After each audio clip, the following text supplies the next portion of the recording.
ओम नमो भगवते वासुदेवाय नमः। स्वागत है आप सभी का मेरे यूट्यूब चैनल पर। भादो मास में दीप दान का महत्व है। नारद जी कहने लगे कि हे राजा प्रथु, जो व्यक्ति भादो मास में, कार्तिक मास में भगवान कृष्ण के सामने दीप दान करता है वह कभी भी दरिद्री नहीं होता। इस संबंध में मैं तुम्हें एक बहुत ही प्राचीन इतिहास सुनाता हूँ। तुरसेन देश में सत्य शर्मा नाम का एक अत्यंत दरिद्री ब्राह्मण रहता था। उसके मन में सदैव यही लालसा बनी रहती थी कि यदि मेरे पास धन हो तो मैं उसे दानादि धार्मिक कार्यों में व्यय करूँगा। इसके लिए वह सदैव विष्णु भगवान का पूजन किया करता था। उसके मन में यही कामना रहती थी कि मेरे पास भरपूर धन हो तो मैं सदैव गरीबों की सहायता करूं और उस धन को अच्छे कार्यों में खर्च करूंगा। इस लालसा से वह भगवान विष्णु का नियमित रूप से पूजन भी किया करता था। यदि मेरे पास धन अधिक हो तो मैं सभी की सहायता करूंगा। वह जो कुछ कमाता सब व्यय हो जाता था। तब इस दरिद्रता निवारण का उपाय पूछने एक विद्वान उसे बताया कि तुम धन को प्राप्ति के लिए शिव जी की आराधना करो। तभी उसको एक विद्वान ने बताया कि तुम धन चाहते हो तो भगवान शिव की आराधना करो। तब से वह शिव जी का उपासक बन गया। निदान 1 वर्ष बीतने पर एक दिन शिव जी ब्राह्मण का रूप धारण कर उसके पास आए और बोले कि हे विप्र, धन की प्राप्ति हेतु तुम राजा के पास जाकर उससे वरदान मांगो। नियमित रूप से वह भगवान शिव जी की पूजा करता था और एक दिन भगवान शिव ब्राह्मण का रूप धारण करके उसके पास आए और बोले कि हे ब्राह्मण, यदि तुम धन चाहते हो तो राजा से वरदान मांगो कि वह भादों और कार्तिक अमावस्या को हमारे सिवाय और कोई अपने घर में दीपक न जलावे। ब्राह्मण ने ऐसा ही किया और राजा से उसकी बात स्वीकार करा ली। निदान अमावस्या के दिन, कृष्ण अमावस्या के दिन एक दिन पूर्व अर्थात चतुर्दशी को सत्य शर्मा ने राजा के पास जाकर उसको स्मरण दिलाया तो उसी समय राजा ने सारे नगर में टिटोरा पिटवा दिया, अमावस्या को कोई भी घर में दीपक ना जलावे। अमावस्या के दिन जिसके घर में मुझे दीपक जलता हुआ मिला उसे मैं दंड दूंगा। इसलिए विशेष रूप से ध्यान रखो और अमावस्या के दिन कोई भी व्यक्ति अपने घरों में दीपक नहीं जलाएगा। राजा की आज्ञानुसार अमावस्या की रात्रि को किसी ने भी दीपक नहीं जलाया। जब रात्रि को लक्ष्मी जी नगर में आई तो देखा सारे नगर में अंधेरा है, मगर एक ब्राह्मण का घर खूब सजा हुआ है, साथ ही दीपमाला से जगमगा रहा है। लक्ष्मी जी प्रसन्न होकर के जब उस घर में जाने लगी तो ब्राह्मण ने उनका रास्ता रोक लिया।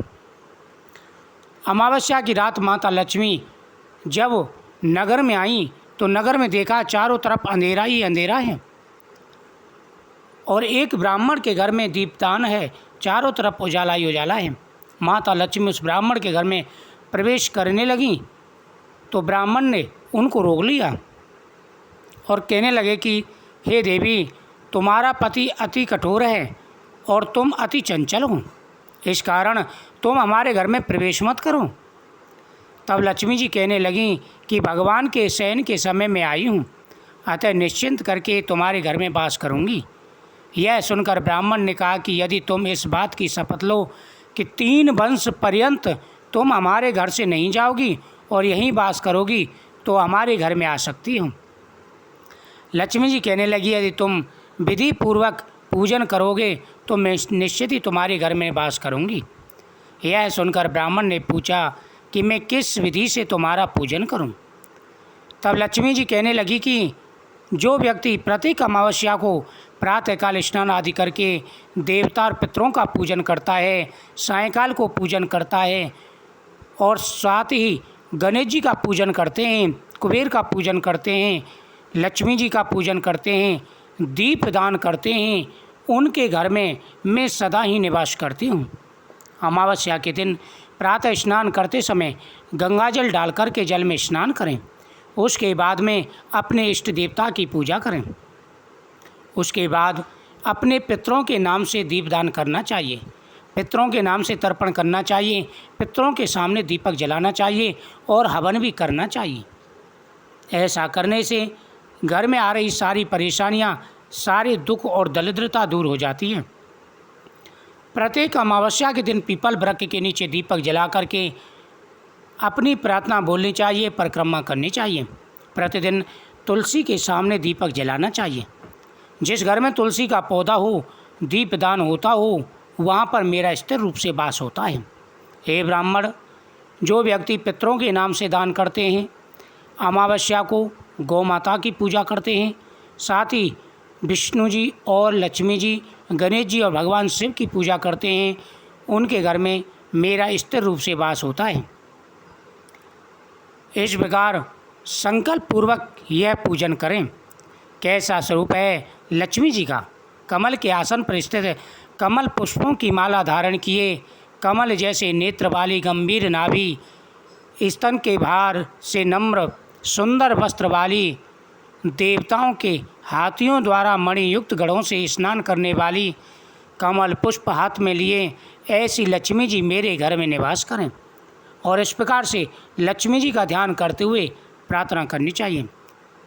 सर्वप्रथम लक्ष्मी जी को आसन दें, फिर पाद अर्ध आचमन, स्नान, वस्त्र, धूप, दीप, नैवेद्य, जल, तांबूल, सुपारी, इन सब वस्तुओं को अर्पण करके नमस्कार करें। दीप जलावें और तामस रात्रि भगवान की कीर्तन करें।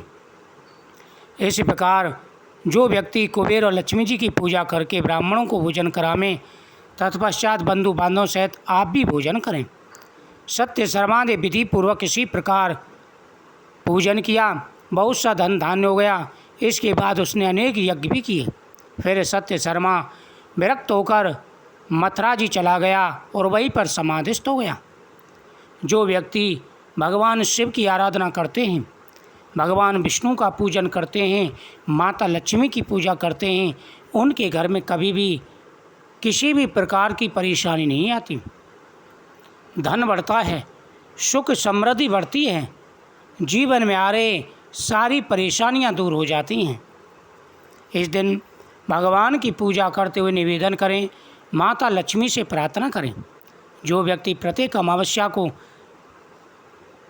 शाम के समय 5 जगह दीपदान करता है, उसकी प्रत्येक मनोकामना पूरी हो जाती है।